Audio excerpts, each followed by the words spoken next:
Good evening everyone. आज की video में मैं आपको बहुत फास्ट एंड रियल वे बताने वाली हूँ मैनिफेस्ट करने के लिए, किसी भी चीज़ को पाने के लिए। एक्चुअली किसी भी इच्छा को पूरी करने के लिए आपको क्या चीज़ रिक्वायर्ड रहती है? आपको आपके सबकॉन्शियस माइंड की रीप्रोग्रामिंग करनी होती है, क्योंकि वही आपकी वास्तविकता बनाता है। आज आपका जो जीवन है वो बनाने के लिए पूरे का पूरा जिम्मेदार होता है आपका वो चेतन मन। चेतन मन नहीं, चेतन मन केवल 5% काम को करता है। 95% आपका अचेतन मन, जो ऑटो पायलट में सारे काम हो रहे होते हैं, वही आपके जीवन की वास्तविकता बनाते हैं।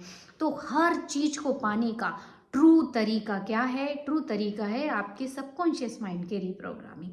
और सबकॉन्शियस माइंड की रीप्रोग्रामिंग के लिए क्या रिक्वायर्ड है? सबकॉन्शियस माइंड की रीप्रोग्रामिंग के लिए ये 3 स्टेप्स रिक्वायर्ड है, जो कि कई बार लॉ ऑफ अट्रैक्शन को जो जानते हैं और उसको जो फॉलो करते हैं, वो कई बार ना केओटिक काइंड ऑफ चीज़ समझते हैं कि कैसे किया जाए। बहुत सारे तरीके बता देते हैं सबकॉन्शियस माइंड को रिप्रोग्रामिंग करने के लिए।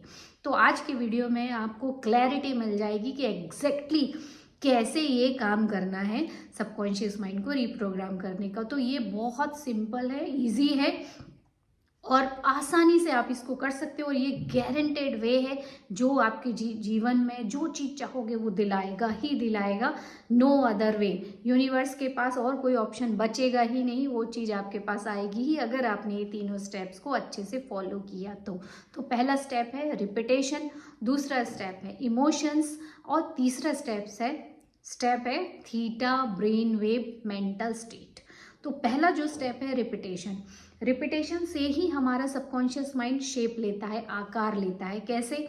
हर बार हम एक जो विचार सोचते हैं या जो हम एक अनुभव करते हैं, ये सारी चीज़ें हमारे ब्रेन में एक न्यूरल पाथवे क्रिएट करती हैं। वैसे ही जैसे जंगल में एक पगडंडी क्रिएट हो जाती है, बार बार जब व्यक्ति वहाँ से आता जाता है तो एक पगडंडी क्रिएट हो जाती है। और जब ये बार बार होने लगता है तो वो पगडंडी और पक्की होती जाती है, मतलब एक सड़क रोड जैसे आपको दिखने लगती है।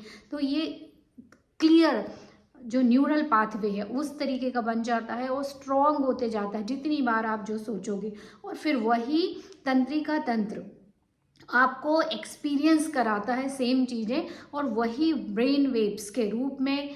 देखो, हम जो सोचते हैं वो इलेक्ट्रिक ब्रेन वेव्स होती हैं और हम जो महसूस करते हैं वो मैग्नेटिक वेव्स होती हैं। और पूरा ब्रह्मांड इलेक्ट्रोमैग्नेटिक वेव से बना हुआ है और हम जो सोच रहे हैं वो भी। तो जब सेम चीज़ें ब्रेन वेव्स हम कंटिन्यूअसली छोड़ते रहते हैं, तो जब वो यूनिवर्स में जाती हैं तो सेम ब्रेन वेव्स अट्रैक्ट होती है हमारे पास, मल्टीप्लाई होके हमारे पास आती हैं और फिर वो मटेरियल का फॉर्म लेके हमारे जीवन में वो चीज़ें दिखाई देने लगती है, हमारे जीवन की वास्तविकता बनती है। तो जब हम किसी भी चीज़ को रिपीट करते हैं और उसको एक्सपीरियंस करते हैं तो वो हमारे तंत्रिका तंत्र में न्यूरल पाथवे क्रिएट करते हैं या ब्रेन में न्यूरल पाथवे क्रिएट करते हैं। तो आज से आपको क्या करना है? एक्चुअली इस लॉ को हेब्स लॉ भी बोलते हैं, जो कि चीज़ों को सीखने और आदत बनाने का बेसिक लॉ है या फाउंडेशन लॉ है। तो अब करना क्या है आपको? इस चीज़ के लिए आपको क्या करना है? पॉजिटिव एफर्मेशंस को या पॉजिटिव सेंटेंस को रिपीट करना है।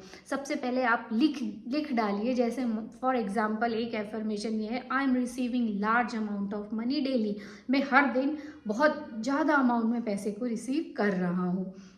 आपने इसको लिख लिया। अब इसको पॉजिटिवली, फीलिंग के साथ, फेथ के साथ उसको रिपीट कीजिए। धीरे धीरे धीरे जितना आप इसको फेथ के साथ बार बार रिपीट करोगे उतनी बार ही आपके दिमाग में परमानेंट न्यूरोप्लास्टिसिटी क्रिएट होती है। आपके एक्सपीरियंस चेंज होंगे, ब्रेन वेव्स चेंज होंगी, आपका जो एनर्जी फील्ड है वो चेंज होगा, उसकी इंफॉर्मेशन चेंज होगी, आपकी रियलिटी चेंज होगी और सेम रियलिटी बनने लगती है। दूसरा जो स्टेप है सबकॉन्शियस माइंड को रिप्रोग्रामिंग करने का, वो है इमोशंस। हमारा जो ब्रेन होता है वो इमोशंस का एक बहुत बड़ा बार बार जो हम फील करते हैं ना, वो इम्प्रिंट हो जाता है हमारे सबकॉन्शियस माइंड में। जो वाइब्रेशन हम फील करते हैं वो हमारे सबकॉन्शियस माइंड में इम्प्रिंट होते हैं। और ये आज की बात नहीं है, सदियों से जो हमारे एंसेस्टर्स भी जो फील कर रहे होते थे उस समय, जो सर्वाइवल मोड में वो रह रहे होते, तभी से तो हमारा ब्रेन एवोल्यूशन होते गया और ह्यूमन माइंड में भी ग्रोथ होती गई और वो अच्छे से अच्छा एडवांस बनते गया और आज हमारा ब्रेन इस तरीके का बन चुका है। तो कहीं ना कहीं वो एक्सपीरियंस, मतलब सर्वाइवल मोड वाले एक्सपीरियंस भी हमारे अंदर इम्प्रिंट होते हैं, जैसे डर का है, डाउट का है, क्योंकि हमारा दिमाग बना ही इसलिए रहता है कि हमें हमेशा प्रोटेक्ट करके रखे, सेव करके रखे। तो कोई भी रिस्क का काम करने ही नहीं देगा, पहले ही वो डर जाता है।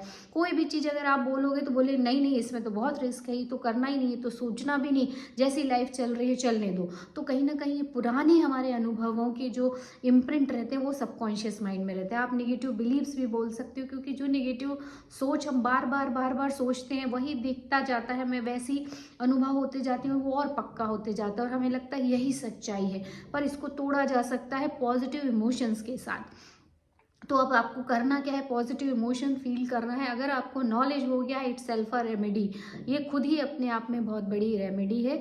आपको पता चल चुका है कि मुझे एक्सपीरियंस पुराना है जो कि मुझे डरा रहा है, बट अगर हम अभी उसके जस्ट अपोजिट क्या होता है, फियर का अपोजिट होता है कंफर्टेबल। तो जब आप कंफर्टेबल फील करने लगोगे तो आपको फियर नहीं रहेगा, डाउट नहीं रहेगा, कॉन्फिडेंस आने लगेगा। तो कोशिश कीजिए जो एफर्मेशन आप बोलो उसको फीलिंग के साथ बोलो, क्योंकि अल्टीमेट ट्रुथ वही है, वी आर अबंडेंट, हमारी सोल अबंडेंट है, उसमें कोई लिमिटेशन नहीं है, अनलिमिटेड प्रॉस्पेरिटी को हम क्रिएट कर सकते हैं बाय आवर ओन वर्ड। पूरी यूनिवर्स की जो रचना हुई है शब्दों से ही, साउंड से हुई है, तो क्या हम अपने साउंड से अपने सबकॉन्शियस माइंड की रिप्रोग्रामिंग नहीं कर सकते? क्या हम अनुभवों को नहीं बदल सकते? बदल सकते हैं, बट आपको पता होना चाहिए कि इसके पॉजिटिव रिजल्ट मिलते हैं, जो कि मैं आज आपको इस वीडियो के थ्रू बता रही हूँ कि आप जैसे एक्सपीरियंस करने लगोगे वैसे ही परमानेंट आपका जो एनर्जी की फील्ड की इंफॉर्मेशन है वो चेंज होने लगेगी और धीरे धीरे आपके जीवन में वो चीज़ आने लगेगी जो आप चाहते हो। तो जैसे मान लो आप घर मैनिफेस्ट करना चाहते हो तो उसको एफर्मेशन के साथ बोलिए, I already have this house, I am enjoying my new house daily. इसको बोलिए ये एफर्मेशन और इसको फील कीजिए जो इमोशंस मैंने बताए। और जब वो इमोशंस आप फील करोगे तो धीरे धीरे वो आपके सबकॉन्शियस माइंड में इम्प्रिंट होने लगेगा और आपकी रियलिटी बनते उसको देर नहीं लगेगी। एंड लास्ट स्टेप है theta brain wave state. This is very important. देखो सबकॉन्शियस माइंड के जो दरवाजे हैं, अगर आप ऐसे नॉर्मल वे में सोचो तो 2 बार ही खुलते हैं, या उस समय आपके जो बीटा ब्रेन वेव है, जो एनालिटिकल माइंड है, कॉन्शियस माइंड है, वो शट डाउन रहता है और आपका अवचेतन मन ओपन रहता है। वो असली नकली में समझता नहीं है, अंतर नहीं समझता। उसको आप जो रियलिटी बताओगे, जो फील बताओगे, भले आपने आर्टिफिशियल थिंकिंग से क्रिएट की हो, वो उसको एज इट इज़ ट्रू समझ के एक्सेप्ट कर लेता है। और एक बार वो इम्प्रिंट हो गया, केमिकल रिलीज हो गए, तो ब्रेन वेव्स ऑटोमेटिक यूनिवर्स में चली जाती हैं। फिर आपको चीज़ों के पास नहीं जाना पड़ता, चीज़ें आपके पास खुद आती हैं। छोटे छोटे एफर्टलेस एक्शन आपको लेने पड़ते हैं जो कि आपको लगेगा ही नहीं कि मैंने लिए हैं। तो ये अमेजिंग काम करता है। तो वो 2 टाइम ही रहता है, एक तो अर्ली इन द मॉर्निंग, जैसे ही आप सो के उठते हो 5 से 15 मिनट आपका अल्फा ब्रेन वेव्स जो है, या थीटा ब्रेन वेव्स जो कि डीप रिलैक्सिंग कंडीशन में होती हैं, उस समय आपको यही एफर्मेशन, जो आप एक चीज़ चाहते हो, मान लो घर चाहते हो, अभी जो मैंने एफर्मेशन बताई उसी एफर्मेशन को उसी समय आपको बोलना है। तो एज इट इज़ वो आपके सबकॉन्शियस माइंड में चला जाएगा। ये स्टेट होना बहुत ज़रूरी है सबकॉन्शियस माइंड की रिप्रोग्रामिंग के लिए। सेम ऐसा ही रात को जस्ट सोने से पहले भी स्टेट क्रिएट होती है, तो उस समय भी आप इस एफर्मेशन को बोलिए जो चाहते हो। लास्ट सोते समय आखिरी जो विचार हो, सोच हो, फीलिंग हो, वो यही होनी चाहिए कि I already have it, I am enjoying it, और इसी में आपकी नींद लग जानी चाहिए। तो आपके सबकॉन्शियस माइंड में इम्प्रिंट हो जाता है और रिप्रोग्राम हो जाता है। तो थीटा ब्रेन वेव स्टेट को क्रिएट करना बहुत ज़रूरी है। ये तीनों स्टेप्स को फॉलो करके आप 3 दिन, 21 दिन, 60 डेज, आपको जितना टाइम लग रहा है, हर किसी के बिलीव अलग रहते हैं, तो उतने टाइम में आपका सबकॉन्शियस माइंड रिप्रोग्राम होता है, लाइफ लिटरली क्विकली चेंज होती है। I have this experience through my, आप उसको देख सकते हो कि पूरा चैनल कैसे ग्रो हुआ, मेरी खुद की पर्सनल लाइफ कैसे ग्रो हुई, और जितने ऑथर्स हैं जिन्होंने ये सब कुछ लिखा उनकी लाइफ कैसे चेंज हुई। Hundreds thousands of success stories हैं इन सब चीज़ों की, कि हमारे सबकॉन्शियस माइंड को रीप्रोग्राम करके आप हर चीज़ को हासिल कर सकते हो। तो मुझे पूरा यकीन है ये 3 स्टेप्स में आप अपने सबकॉन्शियस माइंड को रीप्रोग्राम करने का तरीका बहुत अच्छे से समझ गए होंगे। तो आज से ही शुरू कीजिए and enjoy your dream life right now. और हम मिलेंगे फिर एक नए अच्छे पॉजिटिव टेक्निक्स के वीडियो के साथ। तब तक आप सबको शुभ रात्रि।